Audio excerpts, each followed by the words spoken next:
Welcome to the MPV podcast. So today we've got a special interview that we're really excited about. Isaac put it together, so thank you, my man.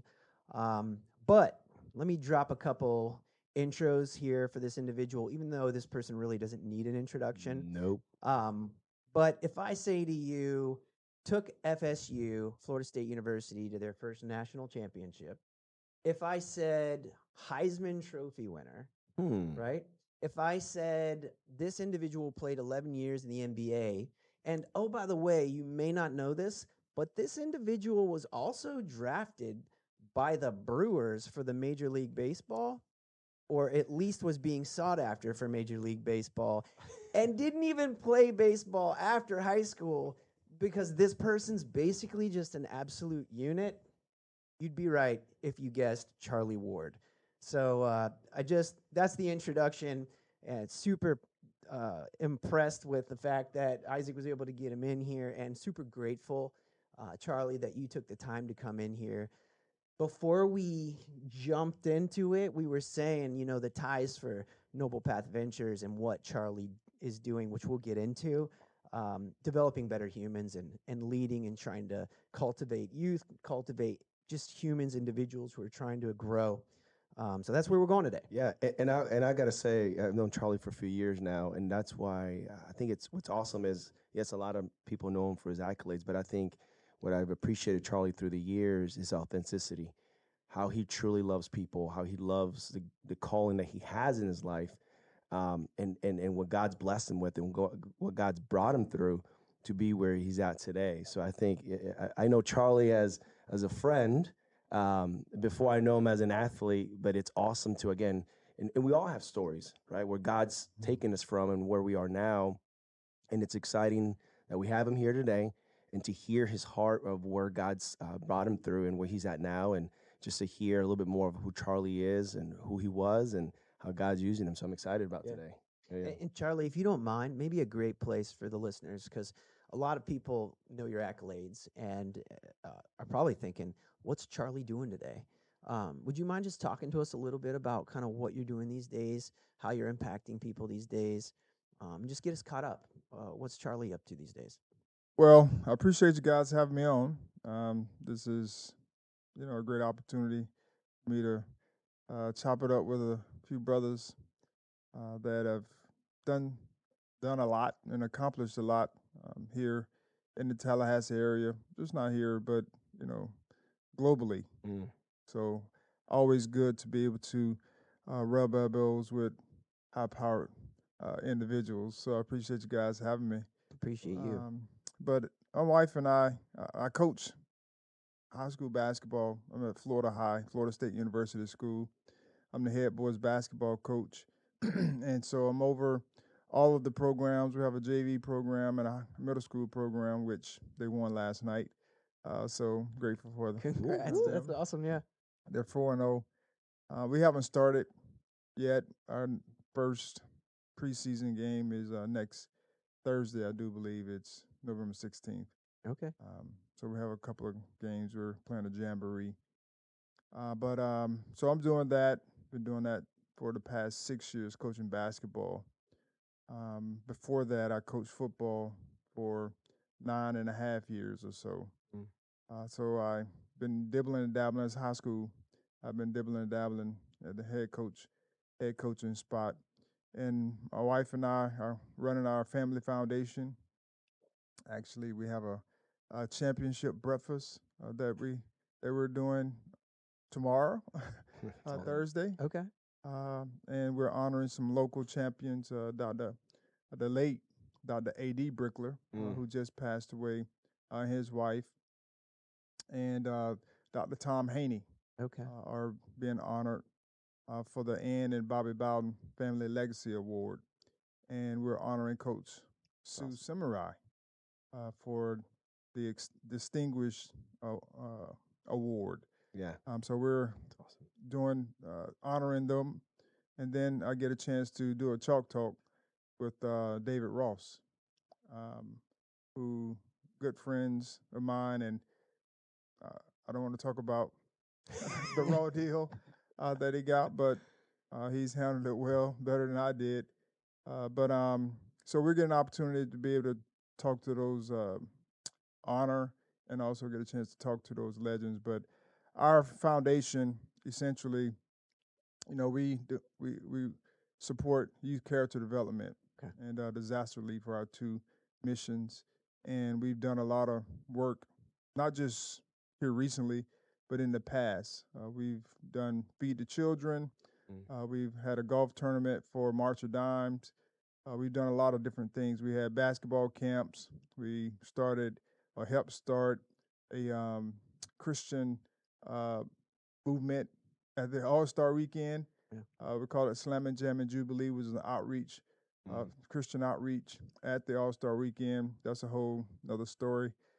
But now we're looking to use our foundation to make an impact here in the Tallahassee community with bringing uh, local, regional, and national events to town. That's awesome. That's awesome. It's interesting because thinking about what you're doing and how you're impacting the youth. I don't know if you know this, but on this podcast, and I looked before we came on today, we actually have quite a few youth that actually follow and watch our podcast, and they listen. They listen for nuggets, leadership nuggets. They listen for applicability to their lives. How can I use what I'm hearing on this podcast? Um, and one of the things that we had thought about was just asking you some questions about kind of your foundations, how you how you were raised, how that impacted your level of discipline, commitment, but also how that helps you handle pressure in life. How are you coaching these youth that you're working with in relation to pressure, managing what's going on in their environment around them, integrity, quality of the human.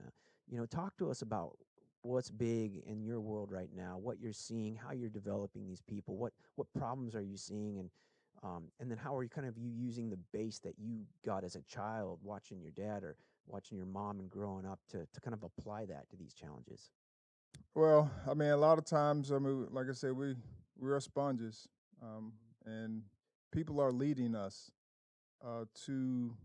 leading us by the things that we see, the things that we hear. And I was blessed to be able to have two parents in the household. Yeah. They were working. It's actually seven kids, Wow. but there wasn't a day I didn't see my dad get up and go to work. Yeah. He was always on time, even when we didn't want to get up and move. He He was got up and moved yeah. us, and so he didn't miss work. That was something he prided himself on, and so that mindset carried over because I saw it every day. Yeah. He was a coach as well as a teacher, and even to this day, we run into people that he taught or coached all these years later, and the impact that he made on them in the classroom and as a coach. I got a chance to see it because I was around a lot, but just to hear them share how he's made an impact on them was something that it's hard to not replicate Right. when you're around it. And so when we start talking about, the kids that we coach um, or the young men Yeah. uh, that we coach, it's important to put them in situations where they have to learn how to apply or overcome pressure. Put them in different situations. I also talk them through the situations. That's one of the things that we consistently do as coaches is, talking them through different situations on how to handle certain things. So when the game comes, they at least understand or know what to do. And then you have to put them, like I said, put them in those situations. We do some situational things in practice to help prepare them for that game. Because a lot of times, if you're not in that situation, once the game comes, it's going to be very, very tough to to do, to make it happen. And so we just want to make sure that when we're talking about leadership, we're doing what we're supposed to do to help our young people develop and grow uh, in their leadership skills as well. We talk tirelessly to we talk about situations. Right. We had a situation where a young man in class wasn't doing what he was supposed to do, and he was disrupting class and what have you. And so we just asked, who's in his teammates' class, and there's a young uh, fella that was a little bit younger. The guy that was acting up was in 11th grade, and the guy that was in his class was in ninth grade. And so I just challenged him. I was like, "Why don't you say something to him?" That's awesome. And he felt like awesome. he was too young Yeah. to be able to say something to the guy. And I was like, "Well, you're a teammate, one, and two, leadership doesn't Right. doesn't There's no succumb boundary to there. yeah. Yeah. I mean, if there's something that needs to be addressed, address it. Yeah. It doesn't have to be out in the middle of everyone, but at least share with your teammate, hey man, that's not the way we roll. Yeah. And so just trying to help them, understand that leadership doesn't have an age. So let me ask this question on that scenario there. How was the other kid? How was he receptive to what you said? Well, they're all. I mean, they listen. Like we're blessed to be able to have coachable kids, Yeah. Yeah. great parents. So the issue wasn't, accepting it in a sense. It was more so just a learning for him as well. I mean, he had to do some encouragements to help him in front of the group because he was the first time. This is the first time we've had some of this, and we have a new group. And the culture that we've established was a lot of it was from the old group. And so, in each year, teams are different. We have new players that have joined the group, and so we just have to make sure that we keep the culture of what it's going to take to be successful. And being a good teammate is helping your teammate out, regardless of what it looks like. Whether it's positive or negative. So now here's a question. We all know that you've had some exceptional coaches through your whole life.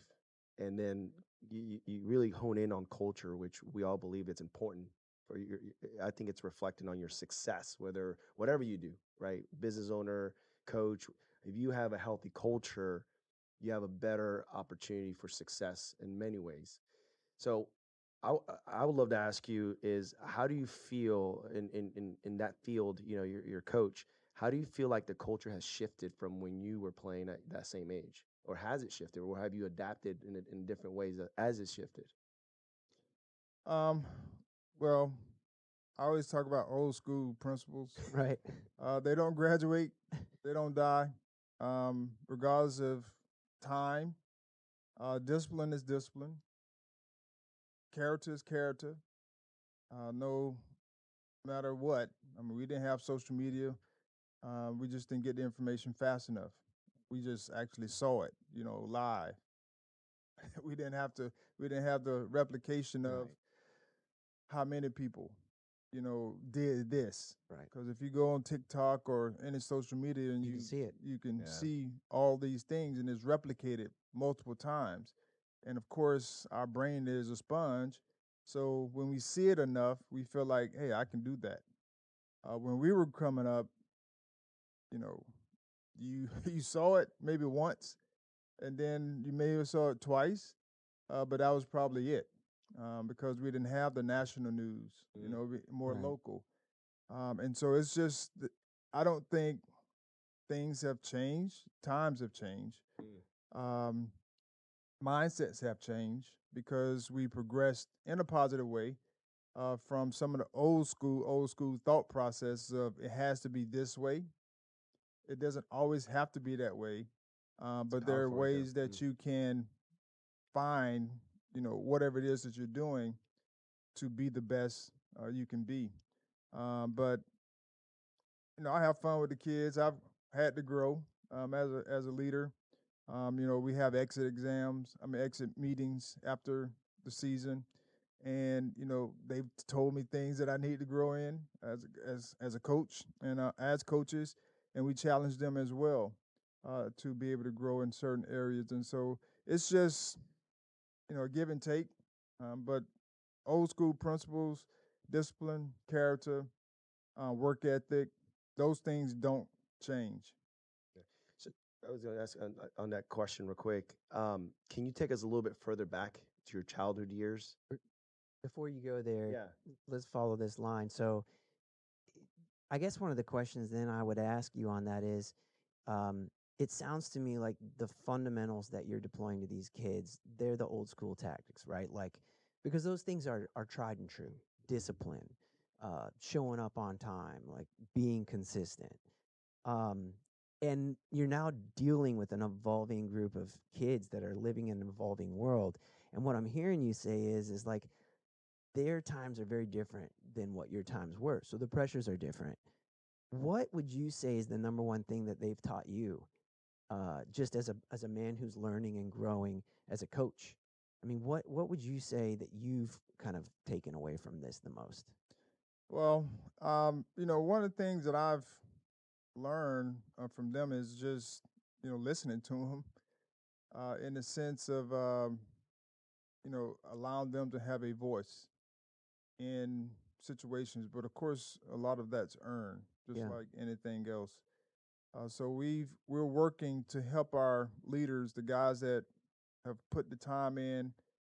We see them developing into young men, uh, giving them leadership roles, listening to them from a leadership standpoint yeah, on what they may see or need, and then applying it. I think that's something, I know when I was coming up, you really felt like you didn't have a voice Mm. as a player, meaning if you said something, you didn't know if it was going to get implemented or not. Um, but I mean, I was blessed to be in that role yeah, in a lot of ways. Being the quarterback, being the point guard, you got to ask questions. But I feel like sometimes those that may not be in those leadership roles don't have an active voice, and so being able to listen to the guys, and if they, for instance, I was a old school stickler on, shoes. okay. I felt like we had to have the same color shoes. Everyone wear the same shoes. I Don't get get that. fined. Don't get I get fined. that. That's Yeah, just the way I was. yeah. And then a few years ago, uh, the guys just asked me, Coach, can we have different color shoes? And I was like, well, sure. That's awesome. But it came with Respect. if we're gonna do this, We're gonna win. we're gonna win. They're Yeah. we're not gonna just be willy nilly with Right. those things because I see it as a discipline deal. Um, coordinating. Right. But of course, in this day and age, coordination. They're wearing different color shoes, uh, on the same, one on the right, one on the left, and I'm asking like, why you have on two mismatched colors? I've seen And I've seen that. No, no, no, coach. Like, listen, I go to my wife's or my daughter's a cheerleader right now at Deer Lake, and both of them are. And I go to the games for basketball, and I'll see like teammates have switched shoes.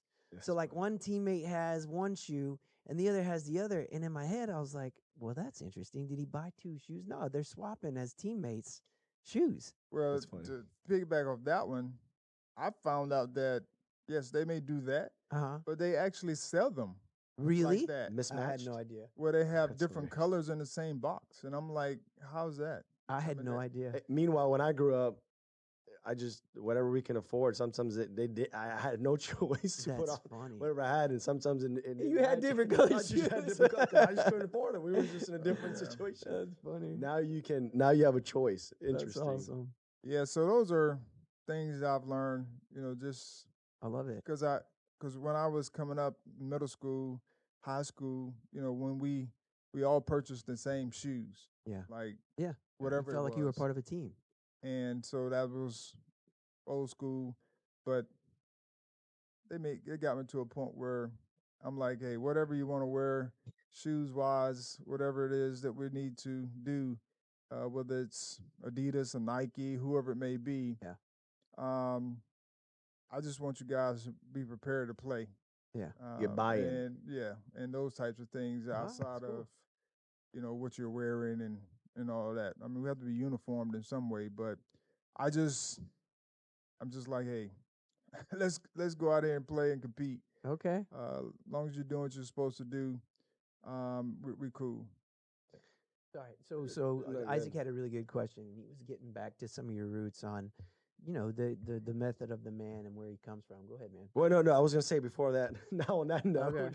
last night it was cool. We actually I had a chance to listen to Houston Nutt, Tallahassee quarterback club, and he shared about when he was a coach how he got buy-in, right, and listening. Even I mean he's coached years ago, Houston Nutt, and he was talking about how one day I forgot, he described the heat index. It was 100 and something degrees, and he got out in the field, and all his players were complaining that in the training room they were just miserable, and they get out into the field they're really miserable and what have you, and he was describing that as they were in the field, he just got this inclination to really ask the players, hey,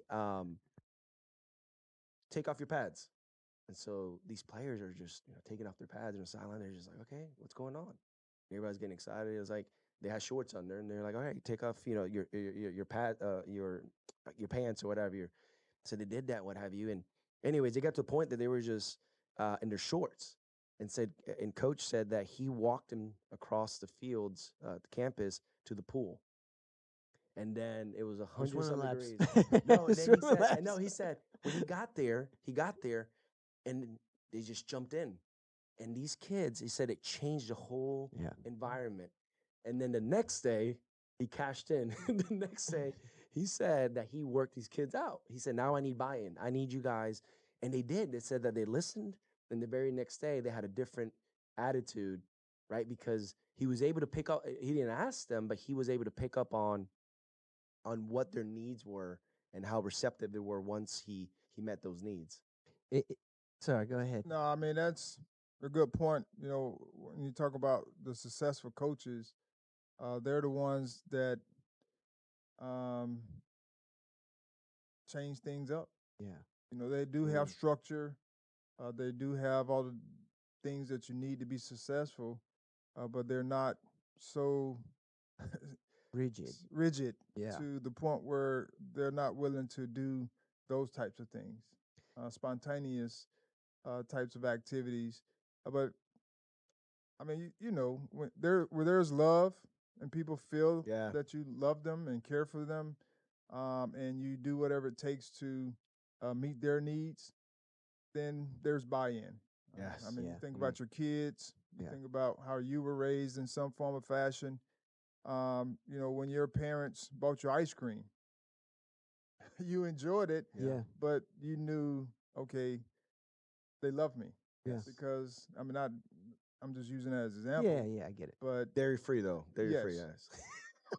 yeah, Here we go. yeah, Here we go. we don't do dairy. But Yeah.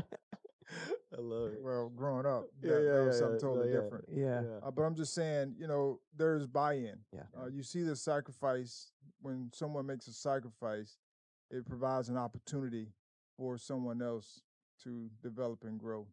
And so, when I saw my parents, sacrificing for us, I mean, there's buy-in. Yeah. To that they love us, and we want to make sure that we're doing what we need to do to be successful as well. I love that because it's almost like, look, if I see my parents hustling to afford me the opportunity to play a sport or to get even to get there, just their time driving me there. When I show up to practice, I'm at practice. Like I'm giving it what I've got because I know that that person fought to make it possible for me. I think a lot of kids nowadays they don't look and they don't see that. And I actually had this conversation with my daughter the other night because she's in competitive cheer, sorry, and their practices end at 9:30 at night. Mm. And then she came home last night. She was doing homework till like 11:30 at night. And so she understands the priority and what's important. But what she forgets on occasion is your mother and I are modifying our dinners.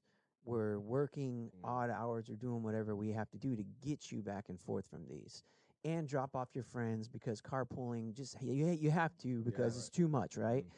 And I feel like you said a couple of things that resonate with me, and I think I draw it back to like leadership. I always hear people say, "Well, what style of leadership do you have?" And I've always said, "No, no, no, no. I think you misunderstood how this works. It's as if you have a quiver of arrows, and there are many different types of leadership. The key, and this is what I think when I see somebody like you, Charlie, is when I see a super dynamic leader or somebody who's been really effective.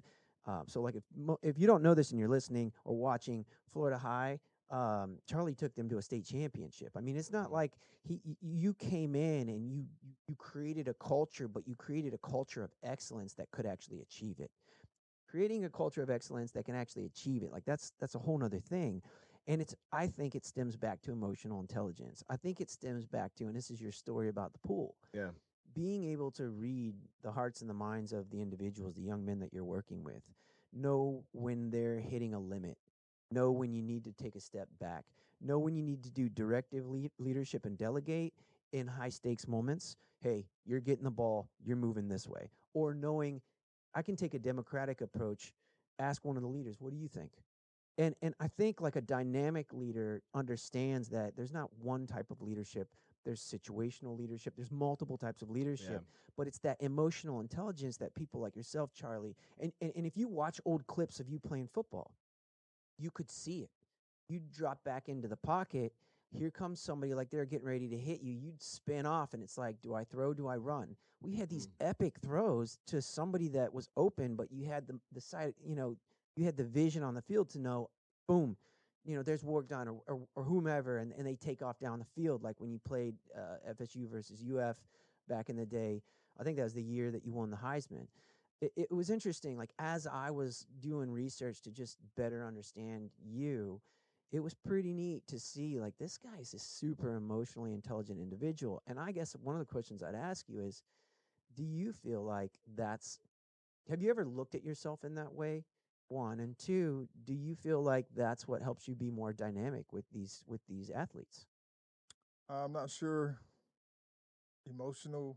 Um I'm not sure about that part. Yeah, I mean, we all have different types of emotion. yeah. But my DNA has always been reserve in a lot of ways. Okay. Whether I'm throwing touchdowns or I'm throwing interceptions, which I did a lot my junior year. And I had to, learn from that Yeah, by, going through it. yeah, I think a lot of times those are the moments that help you develop. But my faith did play a big part in how I responded to criticism. Glad I wasn't on. We right, didn't have social media right. at that time, or talk radio. A lot of talk radio. I'm sure I got talked about negatively during that stretch. But when it's all said and done, my parents always taught me about humility. Yeah, Mm. Growing up, and one of the things was just staying in the middle, even kill, yeah, because there's be highs, there'd be lows, and you can't react. I mean, you react, of course, reaction, right. normal reaction will happen at some point, but you just have to understand and know that when it's all said and done, you have to put the work in, see how you can get better, learn from the whatever situation it was, and keep it moving. So would you say that your faith played? You said earlier about your Yeah. faith. Would that be your anchor? Like even when you had your highs and lows, because you are, and much like Rick was just describing, and as long as I've known you, man, you're a force to be reckoned with, and not in a loud way, right? Where there's a lot of That's a people that that's a think great way of saying it. there's a lot of people that try to lead and try to be extra vocal and have all this drama around them, right? And that's not the case with you, right? People don't. I don't see that. I've known you for, like I said, for years now, and it's like you lead in a powerful way, which is a gift as well. Yeah, I mean, we all have different leadership styles, Correct. and mine has always been that way, where I didn't. I sat back and watched a lot. That's Yeah, that's where a lot of things you can see when you're watching and listening, and so that plays a big part in just whenever you speak. In my case, whenever I spoke, people knew that it was coming from a genuine place for the most part. I wasn't trying to do it for selfish gain or in any form of fashion, but it was just how can we continue to move forward and get better through whatever it was. And I also lived a certain lifestyle. wasn't perfect, like none of us are. Mhm. And when I made mistakes, own up to them. And when other people made mistakes, you encouraged them Yeah. to continue to get better. But it wasn't consistent. I mean, it wasn't all the time. Mm. Um, but because people have to learn just like you learn. And we also lead from the standpoint of how we see things. Um, my wife, for instance, she's a great leader, uh, but she's very, very detailed. Okay. So she is she's on everybody about the small details. Which we Um, need in our lives. right. Amen to And that. so that is her leadership style. That's awesome. And so that is, once you know that, then you come to expect that. There's just a different form of leadership. I'm bottom line type guy, and I give you like some details, but I won't give you like every line. Right. And that's just my leadership Yeah. style. And some people have to fill in the blanks with me because I want to give people room to be able to say, you know, you, you can do it your way, in a sense. Like it. But that's my leadership style. I'm about delegating, working to delegate. I've learned to delegate even more now, but being able to help, and that helps also coaches get to a point where when their time comes to become the head guy, they'll have some form of understanding of what it's going to take. So being able to delegate some of those duties to those coaches helps them develop and grow. Can I, I'm going to go back to the question I was going to try to Yeah. ask early, but I want to ask a little bit different. Um, three pivotal moments in your life. One, younger years, one in your college years, and one as an adult. Can you think of younger years, a pivotal moment in your life that you're just like, Great question. this is the way that I'm going, or this is what I truly believe. Something that shaped you as a young individual. Well, in high school, my after my freshman year of basketball, going into I was getting ready to play baseball. I ended up having a knee injury that sidelined me, and at the time, they didn't know what it actually was. They thought it might have been cancerous, a tumor, um, but come to find out, it was just a chip bone that I had in my knee. But it sidelined me for two springs. My right after my freshman year, and then I re-injured it again, um, going into the next spring. Um, I was a punter during the football season, my Oh sophomore year my in high gosh, never school. knew I that. did see that. I was a punter and quarterback throughout high school. Yeah. But I was supposed to be the starting quarterback my junior year. My sophomore year. But I was injured, so they relegated me to just punting. And my sophomore year, I was after football. I went to basketball and went up for a layup and came down on my knee and shattered the bone that they thought had knitted back, but it didn't. So I ended up shattering. Had to go and have another surgery. But that was a great time for me because it gave me a chance to see what athletics didn't look like, Yeah. what it didn't look like in my life, because that was my focus. Um, I have a book out called The Athlete, Saw that. and it's real because if I could not go to school and be an athlete in kindergarten, that would have been me. Wow. Um, I didn't really enjoy school.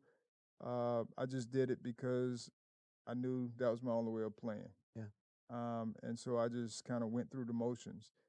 But during that time when I had my injury, I ended up doing a science project on my injury and ended up doing going to science fair, entering the science fair, and won third place. Really? So that helped me to understand from an academic standpoint that I was capable of doing great work, which was very pivotal for me because at the time that wasn't my thought process. I was just going through emotions, and of course my faith grew as well during that time. People helping me through it because you can only imagine something that you enjoy being taken away.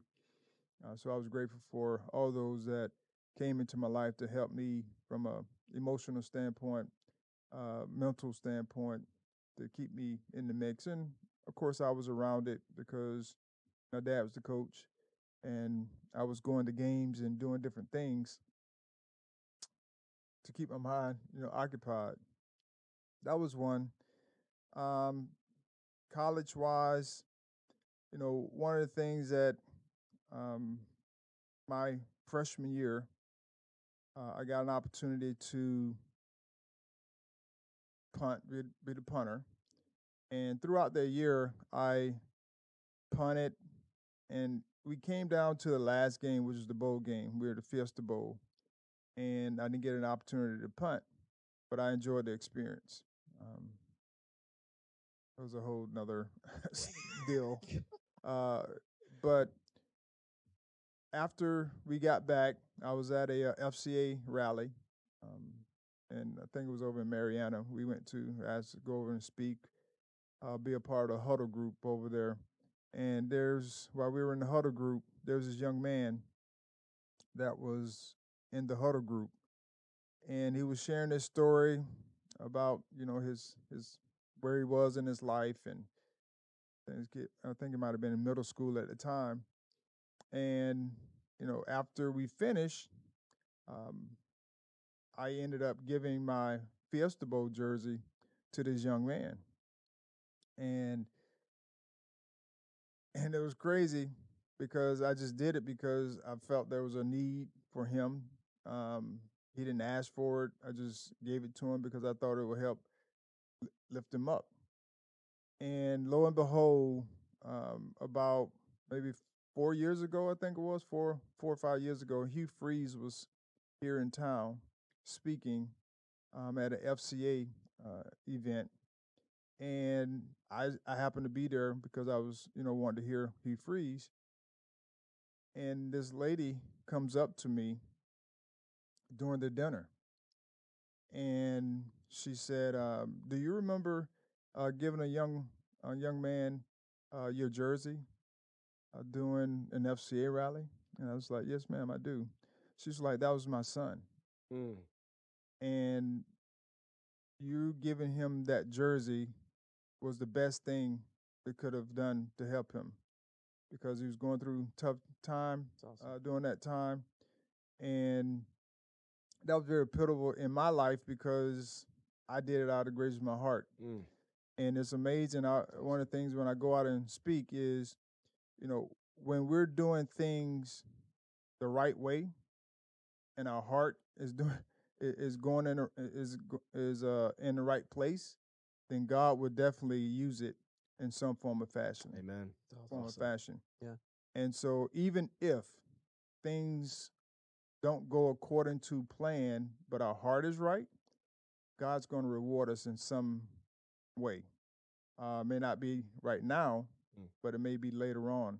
Um, and so that was another time that was very, very pivotal uh, in my life to say, when you talk about sacrifice, it provides opportunities for others to be winners, That's awesome. which is so. When you sow into people's lives, that's what happens. Um, and then as a professional, just being able to give back the resources that were afforded me um, to others. I talked about, Slam and Jam and Jubilee. I talked about March of Dimes, our foundation, all the things that we we were able to support. But being able to have make an impact on the brothers on our team. Yeah. One of the things that we were able to establish, not me personally, but we got together and boldly did it, was we went and prayed in the middle of the floor at Yeah. Madison Square Garden. It was something That's awesome. that was that was not tough, but it was something that we collectively thought was very good. We started, we started praying before games, Yeah. and before every game, we just uh, we let everybody pray that wanted to pray. So we started delegating Yeah. guys to step up and pray, and guys who you wouldn't get to come to a Bible study on the road, but they didn't mind praying before the games. I would just ask them to pray. So just working to make, because everyone, at least at some point in time, if Yeah. in that situation where they had to pray.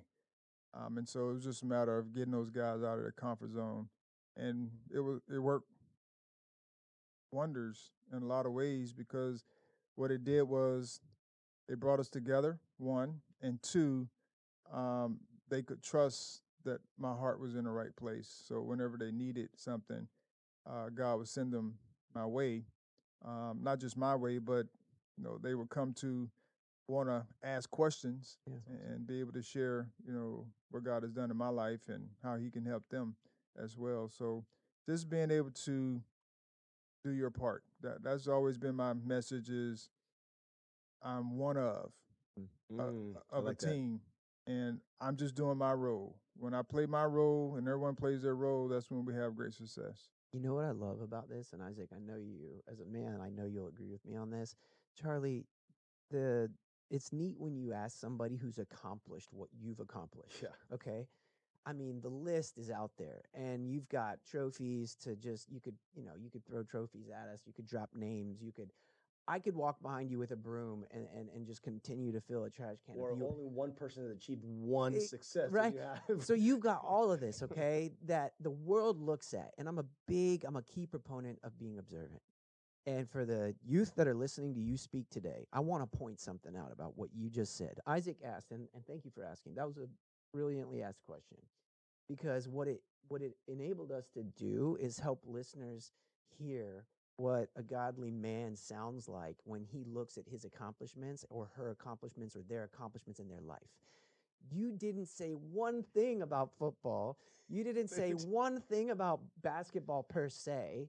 Like, it's not That's this awesome. this wasn't about how many touchdown passes you threw. This wasn't about the Heisman Trophy. This was about this one act of kindness that you did because you felt like it was the right thing to do to impact a person's heart, and the joy and fulfillment you got later in life by seeing that that was meaningful to a person. I was right. I mean, it's beautiful. No, I was literally thinking the same thing. Yeah. That way, your three pivotal moments were: one, despair was a young age. You What went am I through a going to rough do time. with this What am I challenge? going to do with this challenge? And what you did, you actually responded, right? Yeah. In He college, sat in that moment and was like, "This isn't what I don't want to be. I want to move past this." yes, and it has nothing to do with the accolades that you receive, but it has Yeah. everything that God has called you, like you said, and placed you in these moments where you actually served. And even later in life, in your professional career, everything you said was about giving back. And I've That's often awesome. thought, like, it's funny, we all get caught up in the rat race of money. And I get it. I know we need money to pay bills and we need money to do good things for others sometimes. Serving, Isaac's really good about this. He serves with his hands a lot, and it's not money based. He'll just get people together and do a good thing for people, which I find admirable. So it's not all about money, but it does help to have the money. And so what's interesting is it's like, I guess if you're listening to this, um, I really want to draw back as we're kind of rounding this out, just because our time's kind of coming to an end. Is like But don't forget, we want to talk we like the will, last 5 minutes sports. we will. But Charlie, you said earlier that it's if your heart is in the right place and you're doing the right things, good things are gonna come. And it's almost as if you applied yourself. I've heard countless people say like cursing isn't your thing. Like you're clean inside and out. You're consistent inside and out. You care about people, people first, and good things have come in your life as a result. And I want to bring this up because the modern day social media, Charlie Ward is like the kind of a beacon of light in the context of what I'm about to say. Gordon Ryan is big in jujitsu. There's athletes that, and even Deion Sanders, which I'm not throwing judgment. I'm just simply saying, you've got these athletes who are kind of like very flashy. They're loud. Sometimes in a good way, sometimes in a way that they just know is going to get them more likes or more follows on social media, which is going to help them from a business case, right? Because it draws attention. Um, but then you've got these other highly credible, highly accomplished individuals who are leading with their heart, who just maybe aren't as flashy. Maybe they're more reserved, but they're the model citizens that we want our children to follow. And because they're not as flashy, not all, people don't always get to see that. Unless you're doing what you're doing and serving in a way that you're a coach and you're putting yourself out there. So I think it's beholden to people like us who are doing something like Noble Path Ventures to get this out there, to bring people like you, Charlie, in and say, hold on a second, look at what this man has accomplished. Hasn't been the flashiest, hasn't used negativity and all this garbage that they're throwing around on social to generate notoriety. This is just a solid man who's doing good things for people, and he may not be the flashiest, so you may not hear about all of it. So it's on us to make sure that people do get to hear it, do get to see it, because what you're doing is amazing. And I just want to make sure that the kids, the young people, and even the older people who are listening to this right now, I want to make sure they're connecting those dots. Like, you don't have to be that toxic person who's pushing all this stuff to get notoriety. You don't have to be the loudest person on the team. You can be that young man who looks up with respect at the older person and says, hey, I want to challenge you to be the man I know you can be. I love that. And just to add on that, I'm reminded yesterday. So we do this thing where we do a teacher recognition, where once a month I go around and we nominate a teacher or a classroom, and then we go with a local company called Kona Ice. Shout out to Kona Ice here, Tallahassee. Yeah, they're good. And what we do is we surprise them, and we have words of affirmation. We have the class just hyped up and everything else. And just yesterday, one of the teachers that was nominated, she's been teaching for over 30 years. And she said these words to me. Sometimes you just go unnoticed. Sometimes you don't realize how far what I do actually goes. And then you get these nuggets, moments. Yeah. And those are, I think, much what you're saying, Rick, and those listening out there, with your mom or your dad, and you're just going, and you're serving. Sometimes you feel like probably nobody's watching you. That's a good point. Right? And maybe you they want to are. quit. Yeah, maybe you want to quit. But it's and Charlie, what you said earlier about the heart, right? When you're having the heart in the right place, you might not feel it, but man, God's placed you and putting you in a position where He is going to use you and in the lives of others, right? And you might see the benefits of that, years down the road. Yeah. I mean, that happens, a lot. Yeah. People do great deeds and they feel like it's going unnoticed. Yeah. And they continue to do them. And sometimes they stop because they feel like Just wasn't no impact. they're not making an impact, as you mentioned. But one of the things I always talk about when I go out to speak is, we got to make sure we're pleasing the audience of one, Man. which is our Heavenly Father. And when we have that single focus, He will provide all the necessary notifications and things that we need to be able to thrive. And it may be 30 years. I talk about this, as well. And I talked about a little bit earlier. It may be instant, like at that moment you get noticed. But it may be 30 years. Yeah. But that doesn't mean you stop doing what you're doing to make an impact, because within those 30 years, there's someone, if you're doing great deeds, there's someone that you're impacting. I talk about this all the time with our athletes. Is everyone's watching. Like someone's watching you, Yeah. regardless of who you are. So you're leading someone. Come on. Whether you're a high school student, Yeah. elementary school student, there's always someone that's watching you. and your actions. And as adults, our kids are watching us all the time, so we have to be mindful of that. And you're like, well, where did you get that from? Well, sometimes you have to look in that mirror, Oops. and that's where it came from. And so you have to reflect on the things that you may be saying. I mean, I think about the things my parents used to say to us. Right. We still remember those um, those phrases. And so I just think it's something that we all have to be mindful of is, we're making an impact on somebody. Mm. Yeah. What kind of impact are we making? That's I the love it. question. Like, how are you So using? I'm sorry. Like, how are you using the gifts that God's gifted us with? Right. yeah, Right. it's accountability, Big- responsibility. Yeah. Yeah. So can we have a fun minute real quick? Because Michael has been dying to ask you some sports related questions as it Yes. relates to the current FSU football team. Um, hit him. Let's see it. I mean, we all know Charlie. Can the listeners hear you because you're not in the mic? All right, go ahead. So Was that? Are you being? No, you're No, being nice to Charlie here. We're being. I'm kidding. so at 4 years old, Keith grew up my ankle. He was at Stidham Tire Pride. From Dion, I was got to the practices. I know Right. that means Charlie Ward. Now, kind of like the catalyst for a lot of this modern court. I was just watching Mark Jackson. A lot of this catalyst for. Is it dual threat? Is that what they call it? Yeah, I mean, really. I mean, there were Mhm. before, but I mean, it was.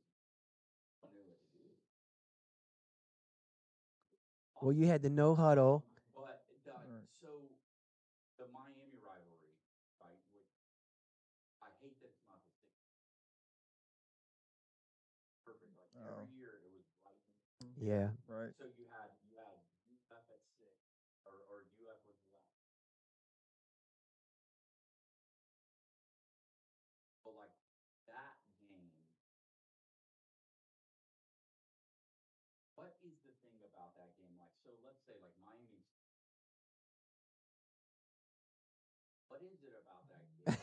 We're not terrible. Yeah, I was like, that's an aggressive. They've only lost 2 games. I'm trying.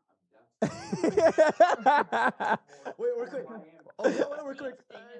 Hold on. Okay, I'm with you. Real okay. quick. Odell said this. Real quick last night. He showed up at the quarterback club, and Odell said, "Hey, because somebody made a comment about records, and he said he looked at them, he looked at the crowd, and he said, guys, his record. Yep, that's exactly what he said last Yeah. night. Records are out the window. You played in those games, so like, what is it about that game? Like, even if I'm saying like maybe Miami's terrible, maybe they're not. Or vice versa. I mean, yeah. Like, but usually, like, let's say Miami was like, never won a game again, but they're gonna play Florida State really hard, right? Like, so what? Right. Like, give us just.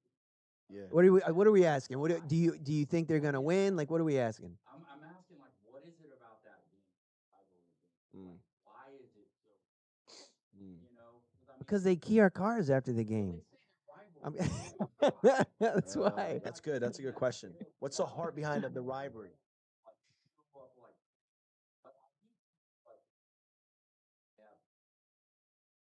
Target on your back, but I mean, Yeah, I mean, we 93 season was, I mean, it was not different, but as I talk to my players, a lot about is when you execute at a high level, the score reflects it. Yeah. And so if you're playing a team that you're much better than, the score would be 70-7, or 56-7. But if you're playing a team that's competitive, just like you, thinking the games are going to be close. But if you're executing at a high level, you're going to win the majority of those games. That's what the good teams do. And so when you're playing against Miami, we talk about the rivalry. Essentially, I mean, it's like if you're super competitive, and you have a neighborhood, I talk about this when I go out to speak a lot, is, during my time growing up, our gangs were going to compete against other neighborhoods in sports. Yeah. That was our game. Right. We That's would a get big our group. deal. We would get our group Yeah. of players from my The fifth block neighborhood versus the to yeah. go and play against the next group across the street. Straight bragging rights. And so that was like our deal. And when you talk about the rivalry, during the course of it, you want to win the game. But afterwards, you go back to your neighborhood, but you're still friends because you're walking down the street and you're going by their houses. And so that was very similar to how these rivalries are. Because it's Florida on Florida. Because it's most times you play with you play with some of these guys. Also, in this day and age, they have recruiting where you're on the recruiting trips with a lot of the guys that you're competing against that go to Miami. And so it's all these different battles, friendly battles, but nonetheless, the game is the game. And, if you're more talented and you execute at a high level, the best team's going to win. And that's shown in all these rivalry games at some point in time. And then you have the outlier where one team plays over their head and they're able to, win the game because they made the least amount of mistakes and made the most plays during the course of it. And that's happened, So just as a kind of a comedic wrap up, did you guys watch the Jordan documentary? I think it was in the Jordan documentary where somebody asked and they said, and this is kind of what I was expecting, Charlie, when he asked you that question, is they said to Jordan, they're like, hey, who would have won? The Bulls team of your era or LeBron's team today? And Jordan looks at him and he's like, we would have won. And he's like, okay, by how much? He goes, 4 points. And the guy stops and he's like, man, 4 points? That's it? And Jordan was like, yeah, man, I'm old. He's like, and the dude was like, I thought you were talking about old Jordan. He's like, no, man, I'll still beat him. I was like, at his age. Real quick on that Miami question, and then a little bit, and we don't have to go deeper into that because we're wrapping up here. Yeah. But your observation, of course, and I'm sure you've gotten this question a lot here recently about Coach Norvell and the team that we currently have right now, and what do you feel about this game coming up this Saturday? Oh, yeah. Well, Coach Norville is, he's the right man for the job for sure. We've seen that. I've supported all the coaches that's come through just because if they're going to be representing, the Seminoles, then I'm going to support them. And Coach Norville is, he's been all that we expected. He's detail oriented. He's built the culture to where it's respectable. They respect one another. Those are the things that you look at. I can care less about the wins and losses in my book. I I look more at how he's treating players, how the players are responding, because I see a lot of what we did when we were coming up. Just the culture of it, I should say. Real quick, and then the coaches too, right? Because that's one thing I'm realizing that not only are the players bought into Coach Norvell, and you've had, and you can speak to this in terms of having one of the best coaches ever, but in the coaches buy in as well for that culture. No, I mean, like as I mentioned, stability plays a big part, and that was one of the things that was kept our success, going during the time I was at Florida State. Was we had great stability, Coach Bowden, and then you had the long coaching tree that was there. They were there for like 25 plus years, a lot of the coaches, and so that's how you are able to sustain success in any form. When I keep talking about businesses, uh, whatever it may look like, organizations, when you have instability in leadership, then you can't expect the product to be, consistent. Yeah. But when you have stability, even if it's, mediocre, you can continue to build upon that if you have the same thought processes, if you have the same voices, same, culture building type model in place. It's hard when you start having different people come in and say, well, we're going to do it this way. We're going to do it this way 2 years later. And now the product is confused, Yeah. and that's what you get. But when you start getting stability across the board, and Coach Nova's been here, I think, 4 years now, you're starting to see the byproduct of his ability to keep guys, coaches included. He's had some a little turnover, but it hadn't been significant to the point where we've had a different voice. Right. Talking about from an offensive standpoint, defensive standpoint, those voices have been the same. The system has been the same for the past 4 years, and so you're starting to see it now where That consistency set in. correct. Yeah. And so this team here is, of course, they have talent. One of the things he mentioned and one of the things we had was quality backup, Yeah. which is what Come you on. need. Because if one guy goes down, just like we had this Right. past weekend, two of our top wide receivers are down, and we had guys step up. Yep. Ja'Kai Douglas being one, Yep. step up, and Strong then bench. the tight end room, carried their weight, and of course the trigger man, Doug. I mean, you got to have that guy. Jordan has been amazing. The past couple of years, he's developed, and he's heard all the noise, but he's developed over these last couple of years into the quarterback that we see. I mean, you saw the talent early on, Yeah. but he was a byproduct of instability. Yeah.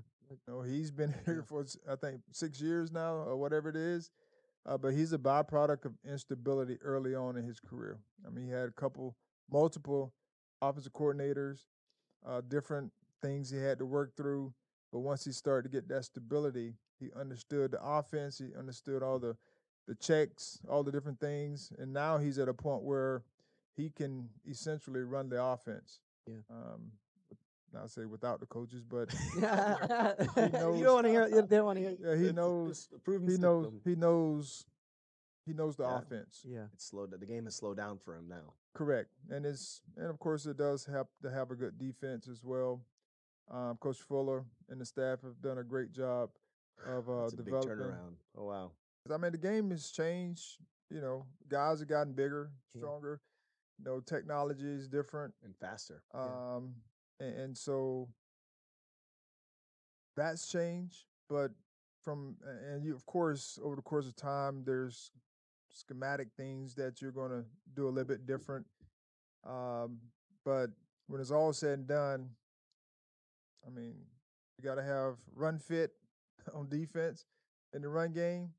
You got to make sure that you're, doing your assignments in the passing game on defense, and then offensively, is block the guy in front of you, throw and catch, regardless of what it is. So those things haven't changed. I mean, execution wise, still have to execute at a high level, and make plays when plays are needed. Charlie, I gotta be. So you're super busy, and I know you got to get to another meeting. The last thing we like to do is just throw one out for you, to talk to our community of people and basically say, if there's a nugget, if there's something you'd like to leave with the people listening to this to take away, what would that be? Well, I mentioned it earlier, and I've started to talk about this a little bit more when I go out to speak. Is we got to sow into people's lives, and that's sacrifice so others can have opportunity to be winners. I love it. Well, thank you very much. Thanks for coming on today. Thank you for your time. And then also, Yeah. as we're wrapping up, can you give our listeners and viewers? I know we got something here on the screen here. Where they can find out more information Yes. about your foundation and just where they can see and follow you. You can go to charlieward.org. Okay. They have all the information on there about our foundation, how you can get involved, be able to donate.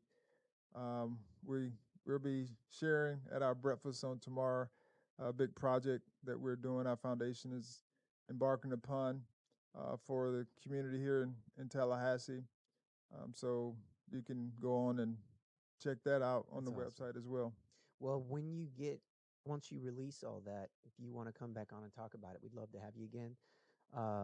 This has been an awesome experience. Thank you very much. I appreciate you guys having me on. Yeah. To the listeners out there, if you're trying to figure out other ways to listen to us, we're on all the major podcast outlets. So you can go to Spotify, you can go to Amazon, you can go to Apple, you can go to all the different outlets. So please download, subscribe. You can find us also on YouTube. And everyone have a great day. We'll see y'all.